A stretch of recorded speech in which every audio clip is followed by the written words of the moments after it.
Hello friends, welcome to Inzamam Academy. तो आज हम स्टार्ट करने जा रहे हैं एक्सरसाइज 1.2। चैप्टर हमारा चल रहा है इस टाइम पहला चैप्टर क्लास 10th का। लास्ट एक्सरसाइज है वाली आपकी, ये भी 3-4 क्वेश्चन है ओनली, जल्दी से ख़त्म हो जाएगी आपकी। ठीक है, तो देखते हैं क्वेश्चन फर्स्ट कह रहा है हमसे प्रूफ करिए कि √5 एक इर्रेशनल नंबर है। ये तो हम जानते हैं पहले से कि इर्रेशनल नंबर ही होते हैं रूट के नंबर सारे। तो इस चीज़ को आज हम लोग प्रूफ करके दिखाएंगे बहुत आसान तरीके से। देखिएगा ध्यान से लास्ट तक वीडियो को। तो सबसे पहले हम लोग इसको मान लेते हैं √5 को कि ये रेशनल नंबर है। हम लोग उसका कॉन्ट्रेरी लेते हैं। ठीक है, तो let √5 is a rational number. Rational number हम इसको मान लेते हैं। ठीक है, तो रेशनल नंबर क्या होता है आपको पता होना चाहिए, P/Q फॉर्म में होते हैं। तो √5 इज इक्वल्स टू क्या लिख देंगे, P/Q। ठीक है, और यहाँ पर क्या होता है, Q हमारा 0 के बराबर नहीं होता है। डेफिनेशन तो आपको याद होगी, है ना।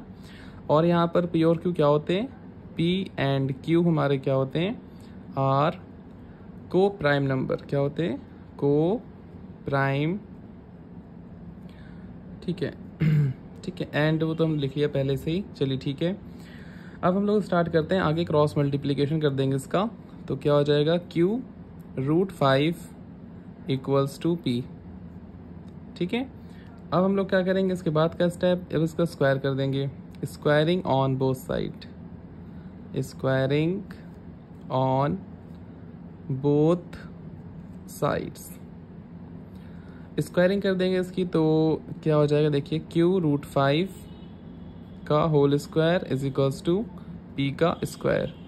तो क्या हो जाएगा यहाँ पर, Q स्क्वायर और यहाँ पे स्क्वायर से रूट कैंसिल, तो only 5 is equals to P का स्क्वायर। तो P स्क्वायर ही हमारा रहेगा यहाँ पे। ठीक है, स्क्वायर लगाया आपका।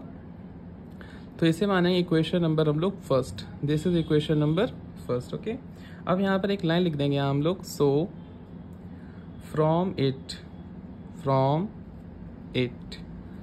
ए स्क्वायर, तो यहाँ P है ना हमारा। ठीक है, P square is divisible by 5। अगर हमारा P स्क्वायर डिविजिबल बाई 5 है तो क्या होगा, A इज आल्सो, A मतलब यहाँ sorry P is also divisible by 5। अगर हमारा P स्क्वायर डिविजिबल बाई 5 है तो हमारा P भी क्या होगा, डिविजिबल 5 होगा। एग्जाम्पल समझिए इस चीज़ को, आप समझ नहीं पाए होंगे। एग्जाम्पल, इस स्टेप के लिए एग्जाम्पल समझिएगा। मान लीजिए आप P की वैल्यू हमारे पास दे रखी है 2, एग्जाम्पल दे रहे हैं, P की वैल्यू 2 मान रहे हैं। ठीक है, हमारे रेशनल नंबर है ना, तो 2 मान लिया। तो अब इसका हम लोग स्क्वायर करेंगे तो क्या हो जाएगा, P का स्क्वायर कितना होगा, 4। अगर हमारा ये नंबर 2 से डिविजिबल हुए है तो 4 भी क्या होगा, 2 से डिविजिबल होगा आपका। ठीक है, तो अगर एक नंबर हमारा क्या होता है, एक नंबर से डिविजिबल होता है तो दूसरा नंबर भी, उसका स्क्वायर भी उस नंबर से डिविजिबल होता है। जैसे कि यहाँ लिखा था कि P स्क्वायर डिविजिबल बाई 5 है, तो हमने मान लिया कि P स्क्वायर की वैल्यू हमारे पास दे रखी थी जो 5 से कट जाए आपका। तो मान लेते हैं इसको हम लोग 625। क्या मान लेते हैं, 625। जब हमारा P स्क्वायर 5 से डिविजिबल है, हम जानते हैं ये कट जाएगा 5 से, तो इसका स्क्वायर किसका स्क्वायर होता है, 625, पता है आपको, ये होता है 25 का square root. P square value अगर 625 है तो P की वैल्यू कितनी होगी, 25 होगी आपकी। तो ये नंबर भी आपका 5 से डिविजिबल होगा।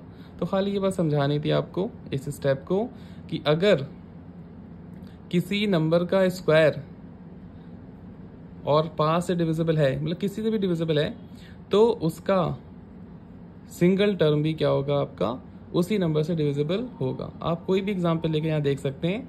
मैंने आपको दिखाया कि लेट करा हमने यहाँ पर, P स्क्वायर अगर हमारा 625 है और 5 से डिविजिबल है, हम जानते हैं, तो 625 किसका स्क्वायर होता है, 25 का होता है। तो 25 भी 5 से क्या होगा, डिविजिबल होगा।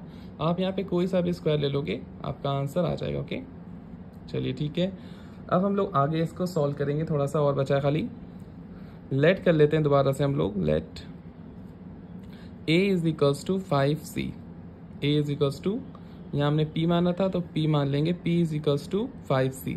आप यहाँ पे r भी ले सकते हो, r ले लेते हैं हम लोग, p q r का कॉम्बिनेशन अच्छा रहेगा।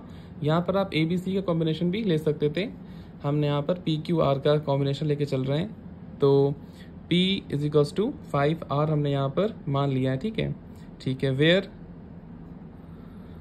r यहाँ पर क्या है हमारा, is any integer, is any integer, कोई इंटीजर है हमारा r, ठीक है।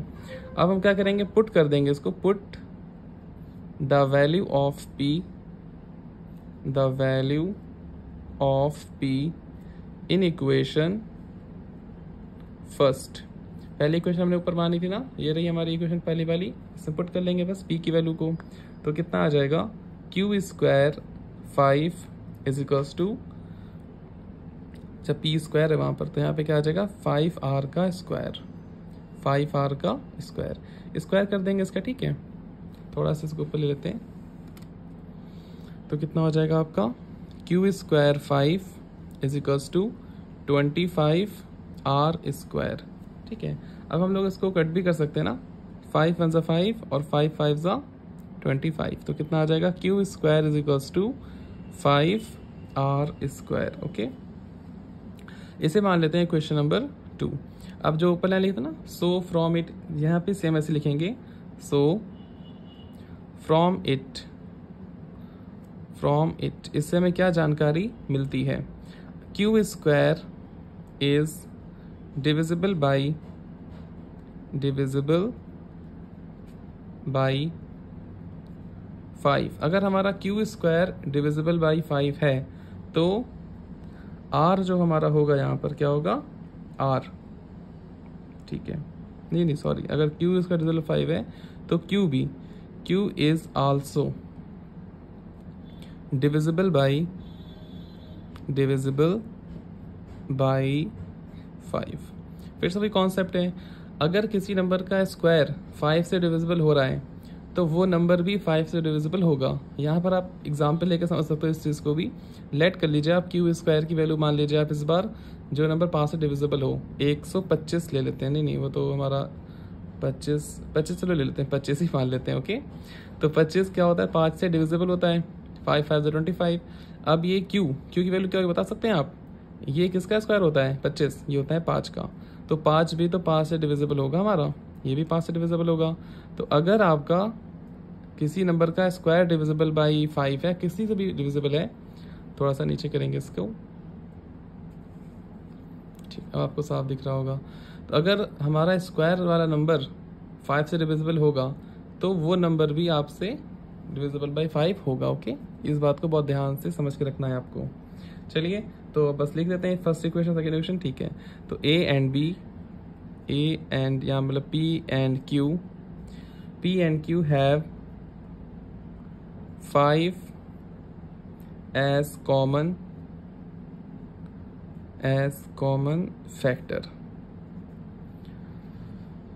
ठीक है। तो मैंने स्कूल में क्लास में यहाँ पर ए बी से करवाया था, तभी मुझे ए बी का ज़्यादा ध्यान में है, इस टाइम मैंने पी क्यू मान लिया था, तो इंटीजर्स को तो पी क्यू ही मान सकते हैं, ऐसी कोई बात नहीं फिलहाल। तो पी एंड क्यू क्या हो गए हमारे, ये पी है आपका, पी एंड क्यू है 5 एज अ कॉमन फैक्टर। देखिए यहाँ पर भी 5 आया आपका, और ऊपर भी क्या आया था यहाँ पर आपका, पहली इक्वेशन में भी और दूसरी इक्वेशन में भी 5 यहाँ पे कॉमन फैक्टर आया था आपका। तो जब भी हमारे पास कॉमन फैक्टर आ जाता है तो क्या होता है, रूट 5 इज रेशनल नंबर, क्या बन जाता है वो, रेशनल, ठीक है। तो दिस एजम्पशन जो हमने माना था ऊपर इज रॉन्ग, क्या आ जाता है वो, गलत हो जाता है, प्रूफ इज रॉन्ग। तो therefore root 5 is irrational number. तो आपको ये सवाल कैसा लगा, थोड़ा नीचे करेंगे इसको, अब आपको साफ दिख रहा होगा। तो ये सवाल आपको कैसा लगा ज़रूर कमेंट करके बताइएगा, और अगर कोई प्रॉब्लम है इस सवाल में तो ज़रूर बताइएगा, ओके। Thanks for watching.